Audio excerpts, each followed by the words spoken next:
حدود 380,000 سال پس از بیگ بنگ، جهان به اندازه کافی سرد شد که اتم‌های هیدروژن شکل بگیرند و فوتون‌ها بتوانند آزادانه حرکت کنند.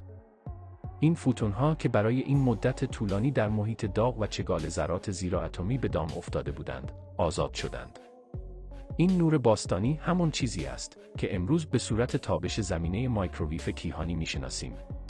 این تابش بیش از 13 میلیارد سال بعد امروز در اثر گسترش جهان در سراسر جهان به طور یک نواخت پخش شده و در حال حرکت است و اکنون به درخشش کم‌فرو با دمای حدود 27 کلوین کشیده و سرد شده است.